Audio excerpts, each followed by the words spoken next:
Hello बच्चों, कैसे हैं आप लोग। तो चलिए हम लोग प्रोबेबिलिटी को कंटिन्यू करेंगे और आज हम लोग देखने वाले हैं काफ़ी इंपॉर्टेंट थ्योरम, बायस थ्योरम। ओके, तो बायस थ्योरम से रिलेटेड क्वेश्चन आपके बोर्ड एग्जाम में कंपटीशन में आता रहता है और बहुत ही आसान है। मैं कहूँ कि अगर इसको एक बार आप समझ जाते हो तो इसके जो क्वेश्चंस हैं ना वो बिल्कुल पैरेलल रहते हैं, बनाना काफ़ी ईजी हो जाता है। बट देखिए, बिफोर बायस थ्योरम आपको कंडीशनल प्रोबेबिलिटी, टोटल प्रोबेबिलिटी का थ्योरम जो होता है, ठीक है, ये सब आपको जानना ज़रूरी है। पार्टीशन क्या होता है, तो ये सब मैंने आपको लास्ट लेक्चर में डिस्कस किया है। आप उसको एक बार ज़रूर देख लीजिएगा ताकि आपको बायस थ्योरम आसानी से समझ में आ जाए। और ये कुछ नहीं है, बस जो आपने पार्टीशन पढ़ा है और आपने जो टोटल प्रोबेबिलिटी का थ्योरम पढ़ा है, जस्ट उसके आगे की छोटी सी चीज़ है। जैसे यहाँ पे आप देख सकते हैं थ्योरम क्या कहता है। थ्योरम कहता है कि if E1 E2 En are an empty events which constitute a partition of sample space S. मतलब सिंपली ये कि मान लो सैंपल स्पेस एस का पार्टीशन क्या है, E1 E2 En है। ठीक है, अब पार्टीशन क्या होता है ये आप जानते हो। इसका मतलब ये है कि ये सारे E1 E2 En क्या है, पेयर वाइज डिसजॉइंट है। ठीक है, और एग्जॉस्टिव है, यानी सबको मिला देने से एस बन जाता है। तो ये तो according to definition of partition हो गया। तो ये दोनों प्रॉपर्टी होगा कि कोई भी आप दो पेयर लोगे, ठीक है, E1 का E2 से या E2 का E3 से, तो वो आपका आपस में डिसजॉइंट होगा और सबको मिला देने से एस बन जाता है। तो ऐसे केस में अगर आपको कोई पूछ दे कि ये कोई इवेंट है, ठीक है, ऑफ नॉन जीरो प्रोबेबिलिटी का, देन आपको ये पूछ the probability of E1 EI, ठीक है, conditional to A, that means probability of EI when A is already occurred. आप देख रहे हैं यहाँ पे कंडीशनल प्रोबेबिलिटी का यूज़ किया गया है। ठीक है, तो हम लोग जो है बहुत अच्छे से पढ़ते आए हैं कि अगर इस तरह का आपको चाहिए कंडीशनल प्रोबेबिलिटी, जहाँ पे आपको क्या है, जहाँ पे ऊपर में देखो EI है। EI का मतलब जो पार्टीशन था ना, जो सैंपल स्पेस का, उसमें से किसी एक का आपको पूछा है प्रोबेबिलिटी, जबकि ये पता है कि जो इवेंट ए है वो ऑलरेडी अकर्ड है। ठीक है, तो ऐसे केस में फॉर्मूला आपको दिया गया है, क्या है, PEI ले लेंगे पहले, फिर इनटू करेंगे PA divide EI, that means probability of EI लेंगे इनटू कंडीशनल लेंगे हम लोग यहाँ पे probability of A when EI is already happened. ठीक है, तो अब यहाँ पे देखो लॉजिक्स में आपको समझाता हूँ, याद करना भी काफ़ी इजी है। तो कुछ करना नहीं है, करना क्या है, करना ये है, जैसे मान लो मैं यहाँ पे बात करता हूँ दो इवेंट का, कि अगर दो ही इवेंट है हमारे पास में, ठीक है, और दोनों क्या है, अगर पार्टीशन है सैंपल स्पेस एस का, सिर्फ दो का लेके चलते हैं। यहाँ पे आपको पूछ the probability of probability of कोई ना कोई पार्टीशन का पूछेगा, ये ध्यान दीजिएगा। हाँ, तो आपको पूछ the probability of E1 when A is already occurred. ठीक है, तो यहाँ पे सिंपली कुछ करना नहीं है, करना क्या है, हमको यहाँ पे जस्ट इसको उल्टा कर देना है। इसको उल्टा कीजिएगा तो क्या हो जाएगा, probability of A when E1 is already occurred. ठीक है, ये हो जाएगा, जस्ट इसको उल्टा कर देंगे। E1 बाई ए था, यहाँ पे A बाई E1 कर दिए। तो अब इनटू नीचे में क्या है, E1 है, तो यहाँ पे हम लोग PE1 से मल्टीप्लाई करेंगे। ठीक है, तो ये हो गया। अब ये आपका हो गया ये फेवरेबल इवेंट, क्योंकि हमको E1 बाई ए निकालना था। ओके, ये फेवरेबल हो गया। अब टोटल क्या होगा, तो टोटल दोनों का लेंगे इसी तरीके से, जैसे यहाँ पे ऊपर में E1 का लिया गया है। ठीक है, तो ये पूरा लिख दीजिएगा सेम टू सेम, प्लस इसी तरीके से हम लोग E2 के साथ भी लेंगे, तो PA, ठीक है, डिवाइड E2 इंटू कर देंगे PE2। तो आप देख सकते हो कि अगर दो इवेंट है ओनली E1 और E2, तो ऊपर में तो फेवरेबल बस यहीं से आपको दिख जाएगा। ठीक है, E1 बाई ए है तो उसका उल्टा कर दीजिएगा, A बाई E1, तो नीचे वाले से फिर हम लोग मल्टीप्लाई करेंगे। मतलब ये एक लॉजिक है कि भाई E1 कट जाएगा, इस तरह से कटता तो नहीं है ना, प्रोबेबिलिटी में कभी नहीं कटेगा, लेकिन ये एक लॉजिक है कि आपको बचेगा ओनली प्रोबेबिलिटी ऑफ ए ऊपर में। ठीक है, और जो आपने यहाँ पे लिया है उसी को आपको नीचे टोटल कर देना है। मतलब ये E1 के लिए एक पीस लिया था तो वो तो लिखेंगे ही लिखेंगे, साथ में हम लोग E2 के लिए भी उसी तरीके से ले लेंगे। ओके, तो यहाँ पे देखो, यहाँ पे वही चीज़ बताया गया है कि अगर आपको निकालना है कंडीशनल प्रोबेबिलिटी ऑफ E1, ठीक है, ध्यान दीजिएगा। हाँ, अगर आपको ये निकालना है conditional probability of EI when A is already occurred, तो इसको उल्टा कर देंगे। उल्टा कर दिए, देखो पहले इसको लिखोगे, ठीक है, A बाई EI, तो नीचे EI आ रहा है तो हम लोग फिर प्रोबेबिलिटी ऑफ EI से मल्टीप्लाई कर देंगे, तो ये हो गया एक का फेवरेबल। ठीक है, नीचे टोटल करना है, तो यहाँ पे चूंकि 1 से लेकर के n तक का टोटल पार्टीशन है तो सबके साथ लेंगे, तो शॉर्ट में आपको यहाँ पे देखो सिग्मा में लिखा गया है, तो सिग्मा में यही टर्म आएगा। ठीक है, मतलब जितना भी ऊपर में टर्म आएंगे सबका नीचे में टोटल ले लेंगे। अगर यहाँ पे मान लो 3 इवेंट रहता, E1 E2 E3, तो ऊपर तो वही आता सिर्फ, लेकिन नीचे में E1 वाला भी आता, E2 वाला भी आता, E3 वाला भी आता, बस सिंपल सा चीज़ है, ठीक है। अब ये फार्मूला आता कैसे है भाई, इसको प्रूफ करना भी काफ़ी ईजी है। जैसे मैंने आपको बताया था कि क्यूरियोसिटी होना चाहिए कि भाई आता कैसे है, ठीक है। ठीक है, प्रूफ हमारे लिए इंपॉर्टेंट नहीं है, क्वेश्चन इंपॉर्टेंट है, बट ये आता कैसे है तो बहुत देखो सिंपल है लाना, मैं आपको दिखाता हूँ। आपको फाइंड क्या करना था, आपको फाइंड करना था दिस प्रोबेबिलिटी, ठीक है। तो ये हो गया हमारा। तो यहाँ पे अगर मैं कंडीशनल प्रोबेबिलिटी सिंपली अप्लाई करूँ तो क्या हो जाएगा, A intersection E I divided by P A, ठीक है जी। अब ये आपका आ गया यहाँ पे साइमल्टेनियस वाला केस, ठीक है, साइमल्टेनियस अकरेंस है ए एंड ई आई का। तो यहाँ पे हम लोग क्या अप्लाई करेंगे, यहाँ पे हम लोग पढ़े थे मल्टीप्लिकेशन थ्योरम, उसको अप्लाई करेंगे, ठीक है। तो मल्टीप्लिकेशन थ्योरम क्या कहता है प्रोबेबिलिटी का, यहाँ पे सिंपली इसका वैल्यू हो जाएगा P E I, okay, into probability of A when E I is already occurred, ठीक है। ये हो जाएगा, ये हम लोग पढ़ चुके हैं, ठीक है, मल्टीप्लिकेशन रूल में बहुत डिटेल में पढ़े थे, क्लियर है। और डिवाइड बाई पी ए। अब देखो, अब यहाँ पे हम लोग अप्लाई करेंगे टोटल प्रोबेबिलिटी का फार्मूला। तो बाय यूजिंग टोटल प्रोबेबिलिटी में पी ए को हटा सकता हूँ और सारे इवेंट के साथ में लिख सकता हूँ, ठीक है। तो सारे इवेंट के साथ में लिखूंगा तो जैसा ऊपर लिखा हुआ है उसी तरह का यहाँ पे पैटर्न पूरा मिलेगा for all the events E1 E2 E3 EN। तो इसको शॉर्ट में सिग्मा के टर्म में लिखा गया है, ठीक है, by using the result of theorem of total probability. तो आप देख रहे हो कि जो आप सिर्फ 2 स्टेप में बायस थ्योरम में आ जाते हैं, ठीक है। सिंपली आप स्टार्ट करते हो कंडीशनल प्रोबेबिलिटी से, वहाँ पे आप अप्लाई करते हो मल्टीप्लिकेशन रूल और फिर उसमें आप अप्लाई कर देते हो टोटल प्रोबेबिलिटी का थ्योरम, तो आपको मिल जाता है बायस थ्योरम का क्वेश्चन, ठीक है, बायस थ्योरम का पूरा रिजल्ट। अब देखो इसका यूज़ कहाँ कहाँ पे, ये हम लोग देखेंगे, कुछ क्विक एग्जांपल देखेंगे, याद रखिएगा, और मैं बना करके भी दिखाने वाला हूँ, तो हड़बड़ाना नहीं है, ठीक है। लेक्चर्स पूरा देखना है, समझने में बिल्कुल भी नहीं हड़बड़ाना है। एक बार आप समझ जाएंगे ना, स्पीड और एक्यूरेसी आपकी ऑटोमेटिक आ जाएगी, ठीक है। तो चलो मैं यहाँ पे, अच्छा कुछ यहाँ पे इंपॉर्टेंट रिमार्क है उसको आप देख लीजिए, ठीक है। जैसे यहाँ पे देखो, मैं यहाँ पे रिमार्क दिखा देता हूँ एनसीईआरटी से, बिकॉज एनसीईआरटी इज़ गुड, इसलिए मैं बोलता हूँ कि एनसीईआरटी जब भी पढ़ेंगे कुछ सीखेंगे, क्योंकि आप अगर 11-12 में पढ़े होगे तो उस टाइम पढ़ने का एक अपना अंदाज़ होता है, और अगर आप कंपटीशन की तैयारी कर रहे हैं तो उसका एक अपना यहाँ पे स्टेमिना रहता है, एनर्जी रहती है, तो उसका एक अलग मज़ा आता है, ठीक है। देखो यहाँ पे कुछ इंपॉर्टेंट बातें हैं, क्या क्या कुछ जो है यहाँ पे टर्मिनोलॉजी है जो बायस थ्योरम में यूज़ किया जाता है, इसको आपको समझ के रखना है, ठीक है। Number 1, event E1 E2 EN यहाँ पे जो यूज़ हो रहा है ना, जो एक्चुअली पार्टीशन है सिंपल स्पेस का, उसको हम लोग यहाँ पे हाइपोथेसिस बोलेंगे, वो थेसिस, ओके, ठीक है। क्योंकि देखो ये सारा कुछ माना हुआ है ना, परिकल्पना है, इसी को मिला हम लोग E1 E2 EN हम लोग कुछ ऐसा जनरेट करते हैं जिससे कि मेरा सिंपल स्पेस का पूरा हमको पार्टीशन मिल जाए, इसके लिए इसको हम लोग क्या बोलते हैं, परिकल्पना, यानी हाइपोथेसिस बोलते हैं, ओके।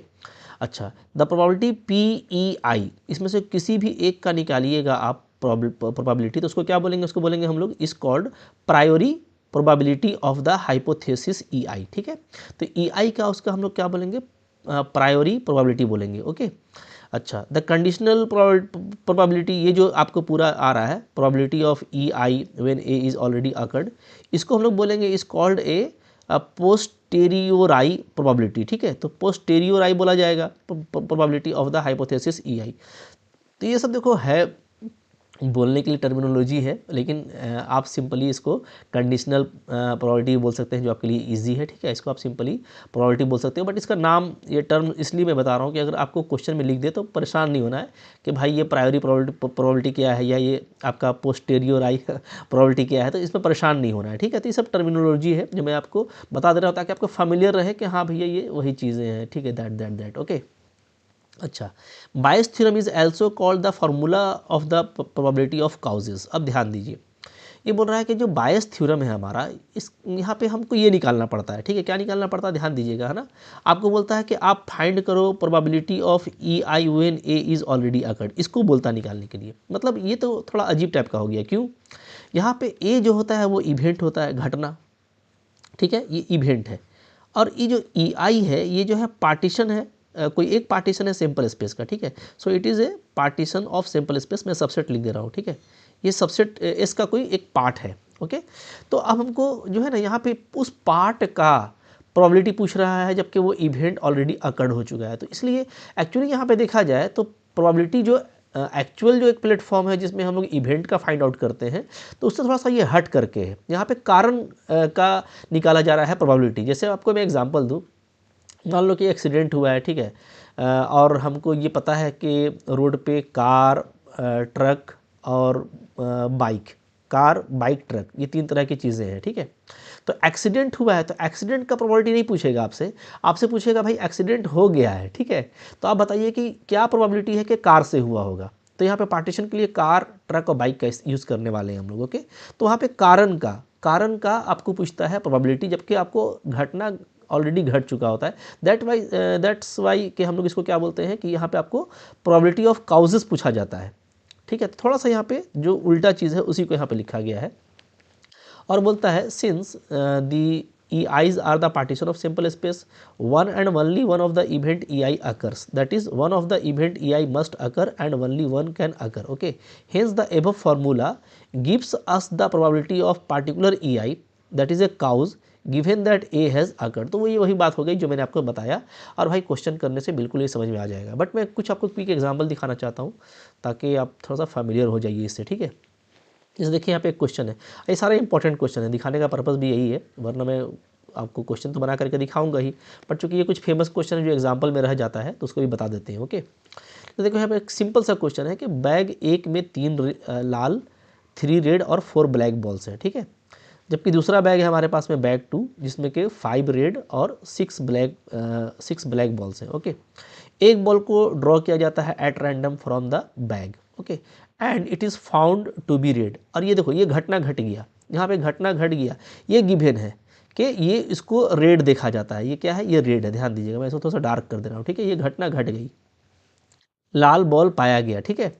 बोलता है then find the probability that it was drawn from the bag 2। अब देखिए आपको कारण पूछ रहा है कि ये बैग 2 से आया हो, इसका क्या प्रोबेबिलिटी है। तो ध्यान दीजिएगा, सिंपल सा बात है, यहाँ पे 2 तरह का बैग है, ये हमारा बैग 1 और एक है मेरा बैग 2, ठीक है। अगर आप बैग 1 में देखेंगे तो यहाँ पे 3 रेड है जी, ओके, और 4 जो है आपका ब्लैक बॉल है, R फॉर रेड और B फॉर ब्लैक, ठीक है। जबकि इसमें 5 रेड है और प्लस आपका 6 ब्लैक है, ओके, 6 ब्लैक, क्लियर है। तो ये सिचुएशन है यहाँ पे।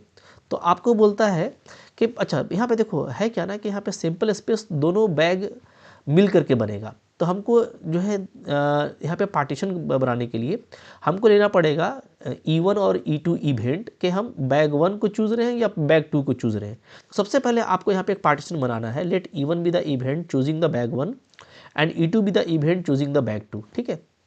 तो नो डाउट दोनों का जो प्रोबेबिलिटी है वो क्या हो जाएगा, वो 1/2 हो जाएगा, क्योंकि टोटल 2 बैग है और किसी एक को भी छांटेंगे तो 1/2 होगा, ठीक है। तो सबसे पहले आपको बैग छांट लेना है और ये जो घटना आपको दिया हुआ है वो है कि हमको लाल बॉल निकला, ये इंपॉर्टेंट है, ठीक है, ये आपको गिवन है, दिस इज़ ऑलरेडी अकर्ड कि आपको लाल बॉल निकला। तो अब हम यहाँ पे कंडीशनल प्रोबेबिलिटी का यूज़ करेंगे और ये देखेंगे कि ये लाल बॉल कहाँ से निकला, ठीक है जी। तो मान लेते हैं ये लाल बॉल मेरा निकला बैग 1 से, तो हम क्या लिखेंगे, हम लिखेंगे probability of red ball when it is given that it is from bag 1 यानी E1, ठीक है। E1 चूँकि बैग 1 का है तो probability of red ball from bag 1 होगा इसका मतलब।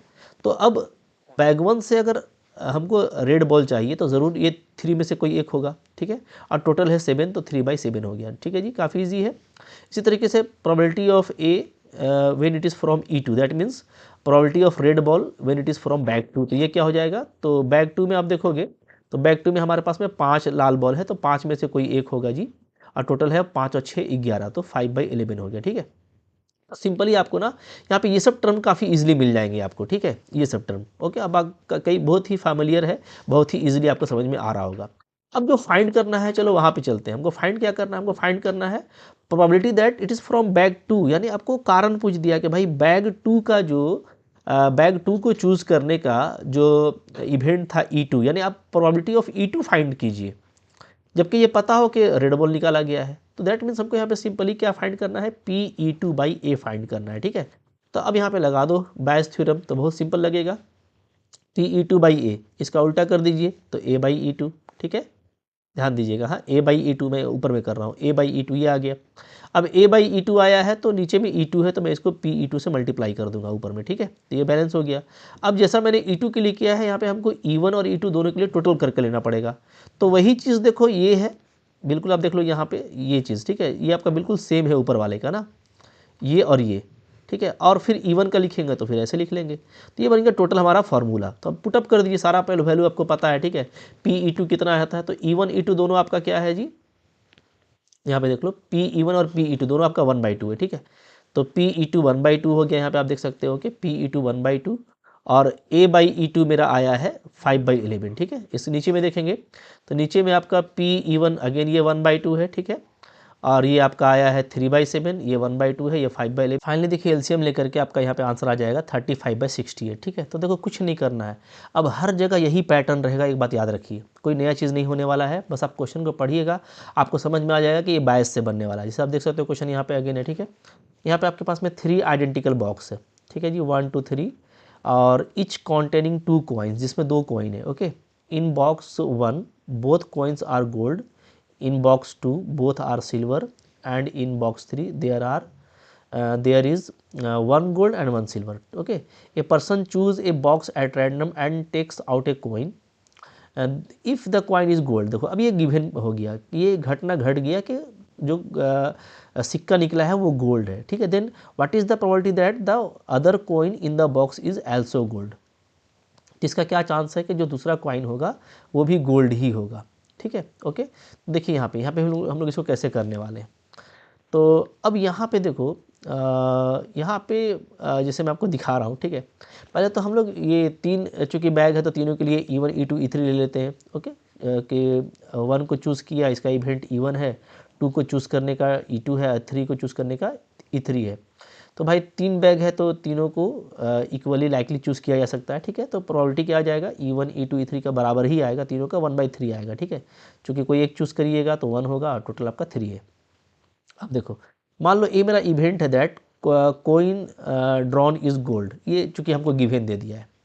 तो अब देखो अगर हम यहाँ पे देखें तो बहुत सिंपल, देखो ये सब निकलेगा। इसका मतलब क्या हो गया, probability of taking a gold coin when it is from bag 1, जो कि E1 क्या है, E1 जो है बॉक्स 1 का चूज़ करने का इवेंट है, ठीक है। तो क्वाइन फ्रॉम बैग 1, तो बैग 1 में तो भाई दोनों गोल्ड है, तो 2/2 यानी 1 हो जाएगा, ठीक है। चूँकि ध्यान दीजिएगा, हाँ, ए गोल्ड क्वाइन फ्रॉम बैग 1, तो फेवरेबल इवेंट 2 होगा, क्योंकि टोटल 2 क्वाइन है तो दोनों में से कोई भी हो सकता है, और टोटल भी 2 है तो 2 में से 2, तो 2/2 1 हो गया, ठीक है। Probability of A divide E2, that means probability of gold from bag 2। तो भाई बैग 2 में तो कोई गोल्ड क्वाइन है ही नहीं, ठीक है, वहाँ तो सिल्वर का क्वाइन है, तो वहाँ से तो कुछ नहीं मिलेगा, प्रोबेबिलिटी आपको 0 हो जाएगा। And probability of A when it is from bag 3, तो बैग 3 में एक गोल्ड है एक सिल्वर है, तो फेवरेबल 1 हो जाएगा और टोटल हो गया 2, ठीक है। तो ये मिल गया। अब आपको पूछ क्या रहा है, आपको पूछ रहा है the probability that the other coin in the box is of gold. इसका मतलब क्या हो गया, इसका मतलब ये हो गया कि हमको पूछ रहा है probability of A gold coin is drawn from box 1। समझिएगा क्या पूछ रहा है, आपको बोल रहा है कि आप बताइए कि जाहिर सी बात है, देखो समझो, एक सिक्का निकला जो क्या था, जो गोल्ड था। बात ध्यान दीजिए थोड़ा सा यहाँ पे, ठीक है। एक सिक्का निकला जो कि गोल्ड का था, तो दूसरा भी गोल्ड का हो, तो जाहिर सी बात है कि आप उसको बैग 1 से निकालिएगा तभी ये काम होगा, क्योंकि बैग 1 में दोनों गोल्ड है, ठीक है जी। बैग 2 में कोई गोल्ड नहीं है, नो गोल्ड, और बैग 3 में जो है एक ही गोल्ड है और एक सिल्वर है। तो भाई अगर एक गोल्ड निकला है और हम दोनों गोल्ड चाहते हैं, बात समझिएगा, ठीक है, तो जाहिर सी बात है कि ये बैग 1 से ही होना चाहिए, इसलिए कि बैग 1 के ही पास तो 2 गोल्ड है, तभी तो 2 गोल्ड हो पाएगा, ठीक है। तो सिंपली आपको पूछ रहा है यहाँ पे क्या, probability of E1 when A is already occurred, ठीक है जी। तो अब इसके लिए आप लगा दो कंडीशनल प्रोबेबिलिटी का फार्मूला, ये बायस थ्योरम अप्लाई कर दो। तो E1/A है, उसको उल्टा कर दीजिए, तो A/E1 हो गया इंटू PE1। अब जैसे E1 के लिए लिखा है आपने, सेम E2 के लिए लिखेंगे, सेम E3 के लिए लिखेंगे, ठीक है, ओके। सारा वैल्यू हमको पता है, PE1 1/3 है और PA/E1 आपका 1 है, तो ये आपका ये आ गया, ठीक है। नीचे में PE1 ये तो वही चीज़ है, वही टर्म है, ठीक है। PE2 मेरा 0 था तो सब 0 हो जाएगा जी, सॉरी PE2 तो 1/3 था, PA/E2 0 है, सारा 0 हो जाएगा। PA/E3 मेरा 1/2 था और PE3 मेरा 1/3 है। अब यहाँ पे सिंपली सोल्व करेंगे तो 2/3 आ जाएगा, ठीक है। थोड़ा सा आप जितना क्वेश्चन करते जाएंगे ना, आपको बहुत अच्छा प्रैक्टिस होने वाला है, ठीक है। तो भाई देखो इसी तरह का क्वेश्चन हमको आना है, ठीक है। बायस थ्योरम में हम लोग क्वेश्चन करेंगे, कॉन्फिडेंस आ जाएगा आपको बिल्कुल, और पैटर्न एक ही जैसा रहने वाला है, ठीक है। तो जितना आप प्रैक्टिस करेंगे उतना आपके लिए तगड़ा हो जाएगा। कॉन्सेप्ट। तो चलो उसको नेक्स्ट लेक्चर में हम लोग चैप्टर कर लेते हैं। तब तक आपके लिए आपके पास में बेस्ट अपॉर्चुनिटी है, आप चैप्टर उठाइए बायस का, बनाइए, बिंदास बनेगा, ठीक है। और एक ही जैसा फॉर्मेट में बनता है, आपको नयापन भी नहीं लगेगा, डेफिनेटली आपको काफ़ी मज़ा आएगा। तो आई होप आपने ये बायस का ये सेशन देखा, आपको अच्छा लगा होगा। हालांकि मैंने बुक से बताया है आपको जनरली, ठीक है, बना करके नहीं बताया, बट फिर भी आपको अच्छा लगा होगा। लाइक ज़रूर कीजिएगा और नेक्स्ट लेक्चर को जरूर देखिएगा, यहाँ पे हम लोग क्वेश्चन का प्रैक्टिस करने वाले हैं, ठीक है। Thank you very much.